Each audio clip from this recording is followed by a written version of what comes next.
Very good afternoon, students. Today we solve some important renewable energy questions in detail. So, first question is based: which of the following agricultural energy sources is renewable, secondary, and inanimate in nature?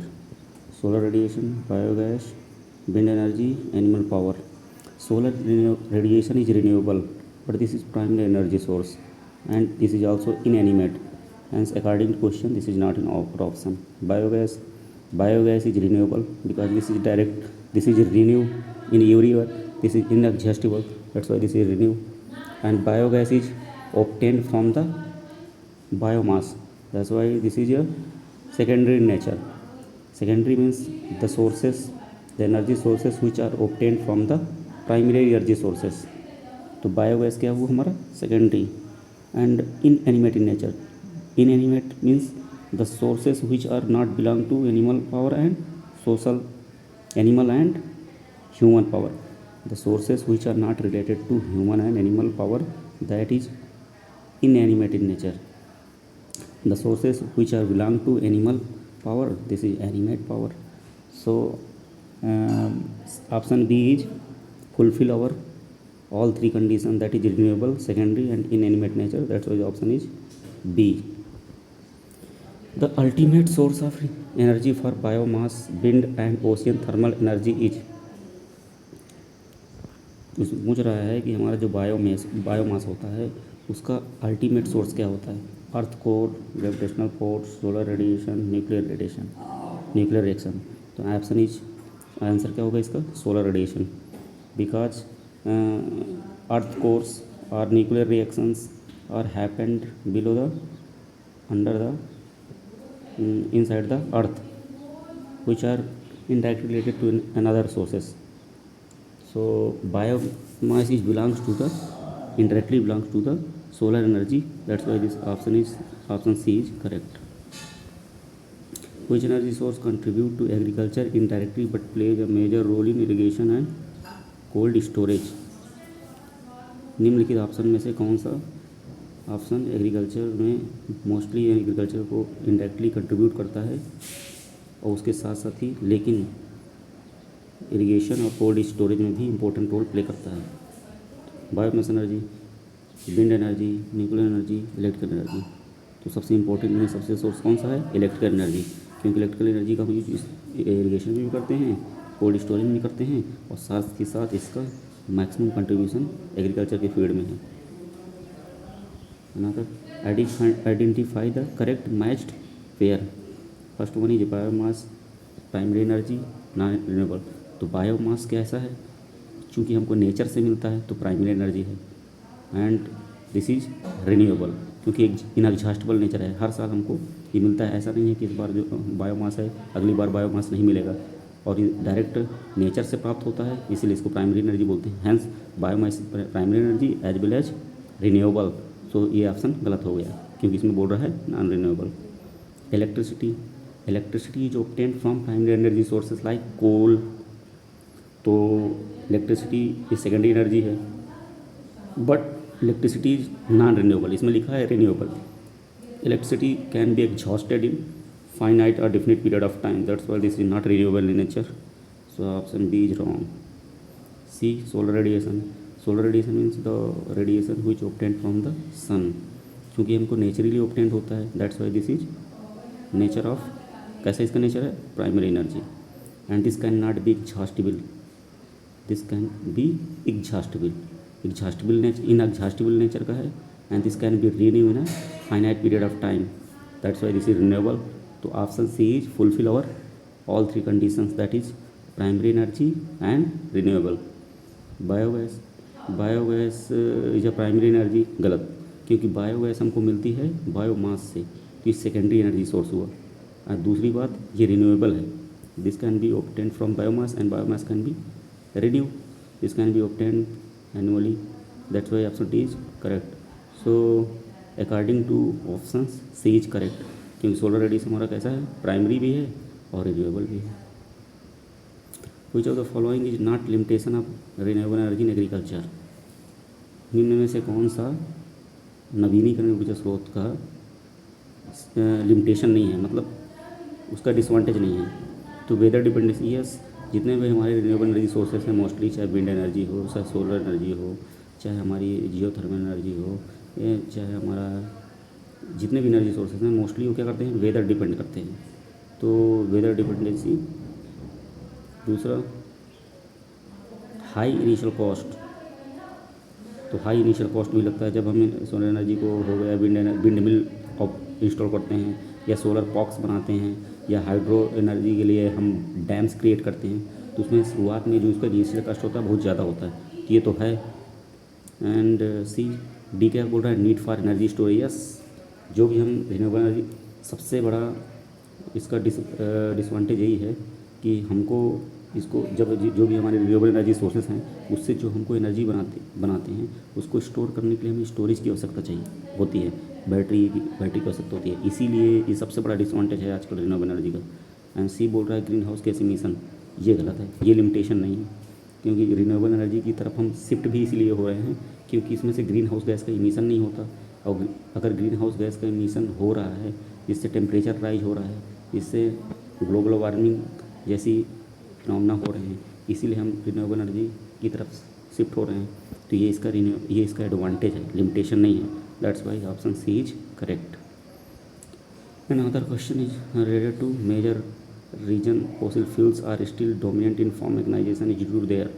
अब हम इतने सारे हमारे पास renewable energy के option होते हुए भी हम ज़्यादातर जो हमारे फ्यूसिल सोर्स हैं जैसे कि कोल है, पेट्रोल है, डीजल है, इस पर ही डिपेंड क्यों हैं? उसका मेन रीज़न क्या है? Environmental safety? नो, क्योंकि इन्वायरमेंट को क्या करते हैं, अफेक्ट करते हैं बहुत ड्रास्टिकली, तो ये तो हो नहीं सकता। रिन्यूएबिलिटी? नो, अगर इनके अंदर रिन्यूएबल नेचर होता तो हम दूसरे सोर्सेज पे क्यों शिफ्ट होते? तो ये नॉन रिन्यूएबल नेचर के होते हैं, तो ये भी नहीं होगा। चौथा बोल रहा है अवेलेबिलिटी इन रूरल एरियाज, नहीं है, इसके फाइनाइट सोर्सेस हैं, तो ये हमारे कमिंग फ्यूचर्स में ख़त्म हो जाएंगे, इसीलिए तो हम जो रिन्यूएबल एनर्जी सोर्सेज हैं उस पर शिफ्ट हो रहे हैं। तो सी इसमें बोल रहा है high energy density and reliability. Yes, जो हमारे जो फॉसिल फ्यूल्स हैं उसकी जो एनर्जी है, उसकी एनर्जी जो डेंसिटी होती है वो बहुत ज़्यादा है और इसकी रिलायबिलिटी भी अच्छी है। That's why we are mostly depend on the fossil fuels rather than renewable energy sources. Next question में पूछ रहा है कि which energy source improves both sanitation and soil fertility in agriculture system. There are so many renewable energy sources are available in our country, and then according to question and according to option, which option is fulfill our need on the basis of question. तो कौन सा ऐसा energy source है? Biomass briquette, solar energy, biogas energy, wind energy.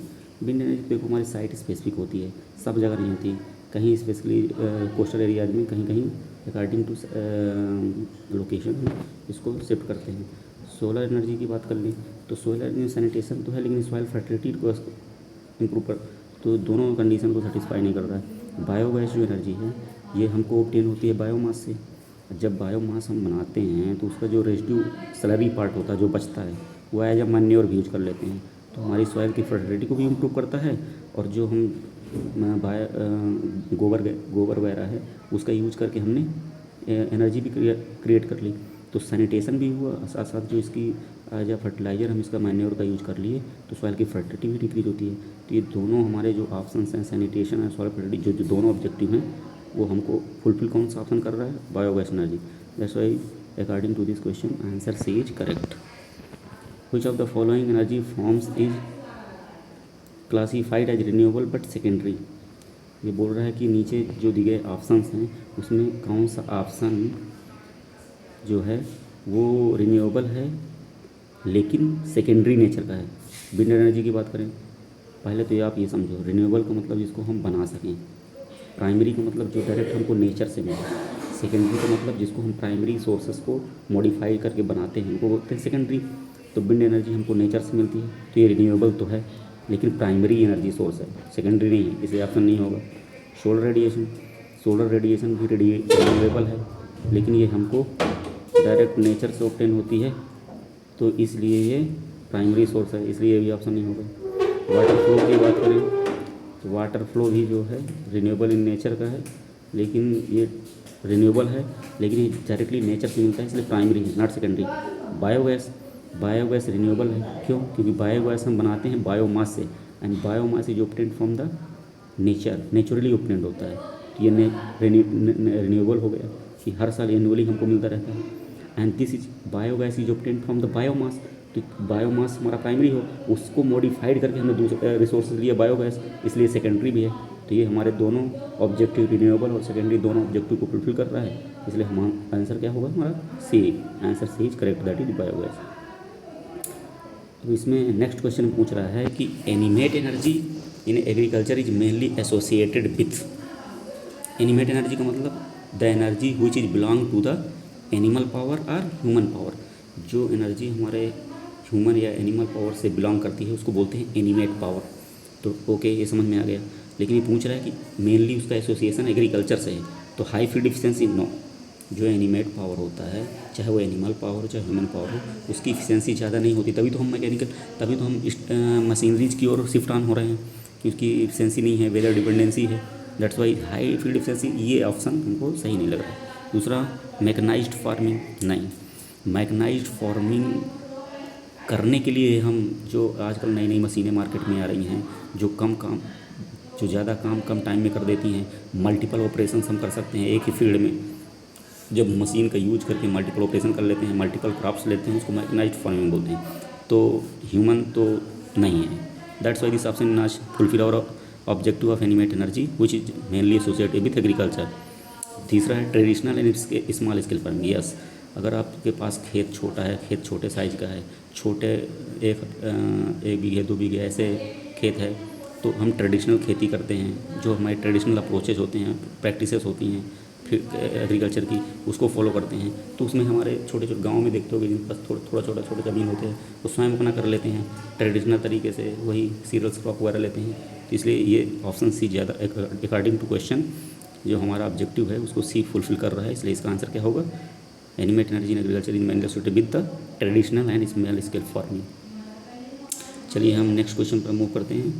Next question में पूछ रहा है which renewable energy source is most location specific for agriculture use. अब ऑप्शन में जितने भी एनर्जी सोर्सेज दिए गए हैं, चाहे वो सोलर एनर्जी हो, विंड एनर्जी हो, बायोमास एनर्जी हो या बायोगैस एनर्जी हो, all the energy sources are use in agriculture. But question क्या बोला है, which option is most is location specific. तो अभी मैंने अर्लियर आपको इसी वीडियो में बताया था कि जो हमारी विंड एनर्जी होती है ना, वो स्पेसिफिक लोकेशन स्पेसिफिक होती है, उसको हर जगह इंस्टॉल नहीं कर सकते, क्योंकि विंड मिल को ऑपरेट करने के लिए हमको 10 किलोमीटर पर आवर की स्पीड चाहिए, वो हर जगह नहीं मिल पाती। जनरली ये देखा गया है, ये जो कोस्टल एरियाज होते हैं वहाँ पर मिलती है, इसलिए जनरली जो हमारे विंड मिल हैं उनका इंस्टॉलेशन जो है कोस्टल एरियाज के जो स्टेट्स हैं वहाँ पर इंस्टॉल करते हैं। That's why according to our question option B is correct, wind energy. Thank you.